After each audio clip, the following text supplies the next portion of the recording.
Have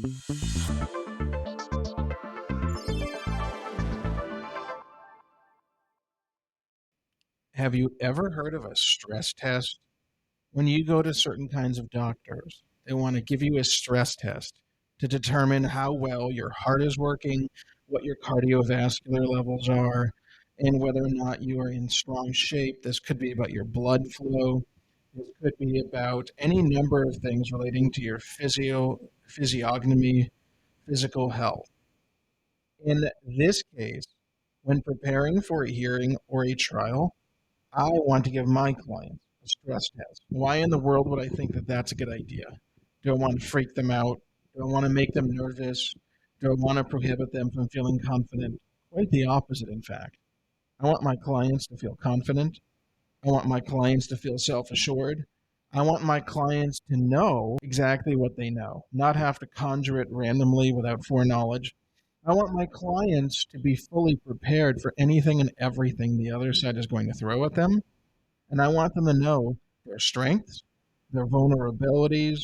I want my clients to be on the same page as me.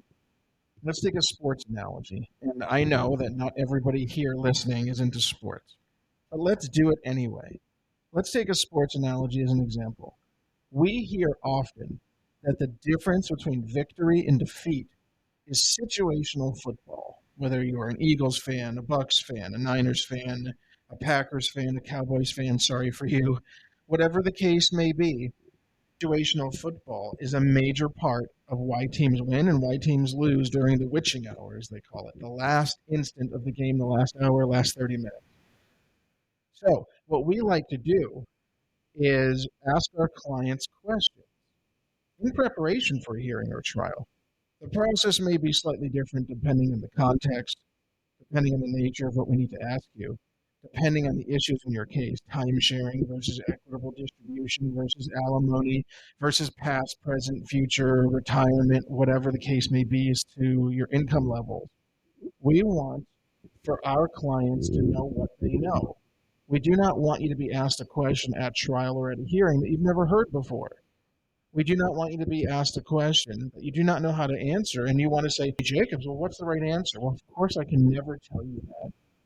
But I can ask you a question and have you answer that question to the best of your knowledge, and then I can ask you that question again at a future time to help you practice and help you prepare. Now, why might I ask you that question once, twice, three times, 10 times? Why might I ask you that question in multiple ways? Because I want to know what my client knows. I want to know it as well as they know it. I want to be prepared to make my legal arguments based upon what I anticipate you're going to testify to. I will never tell you to say yes or no. I will never tell you to modify an answer. But what I can do is know what you're going to say so that I can understand how to approach the case. Whether it is with my opening argument, my closing argument, whether it is to formulate additional questions to make sure that you've fully explored an area of inquiry. It might just be that I ask you a question and you go off on some tangent. I might say, Courtney, how is the weather today? And Courtney might say, well, Attorney Jacobs, I dropped my kids off at school this morning and then my car broke down. Well, I'm really sorry to hear that, Courtney, but what in God's name does your car breaking down have to do with how the weather is outside today, on the date of your accident, on the date when you were alleged to have done something within the context of your marriage? Courtney might not answer the questions we are asking her. She might instead answer the questions that she is hearing or the questions that she wants to answer because that is fresh in her mind. But there is a difference. There is a distinction. And we must tease that out during the course of our preparation. I might say, Jeff, old buddy, old pal, when you were alleged to have yelled some epithet at your wife, when you were alleged to have done that, where were you? And Jeff might say, well, Attorney Jacobs, 3 days before that incident happened, my wife said something very unkind to me. Okay. Is that the question that I asked you? I asked you, where were you on the date and time when you were alleged to have yelled verbal profanities at your wife? And if Jeff continues evading that answer and evading that question, that is probably a sign that Jeff might not want to answer the question, or might not feel courageous enough to answer the question, or maybe Jeff has never been under formal questioning before for anything.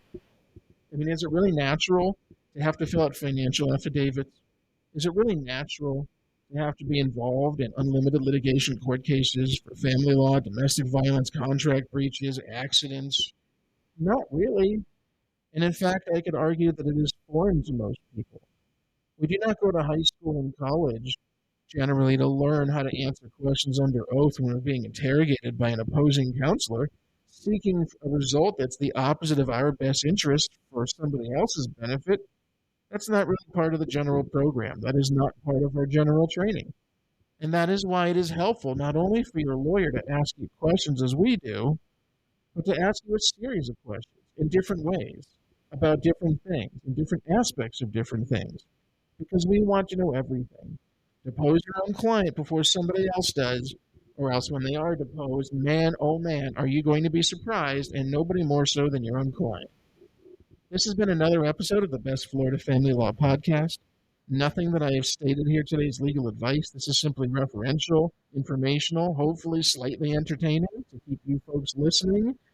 I hope that this has provided you with a little bit more insight into what family law is all about, especially when you're in the preparatory period for litigation. Thank you so much for listening.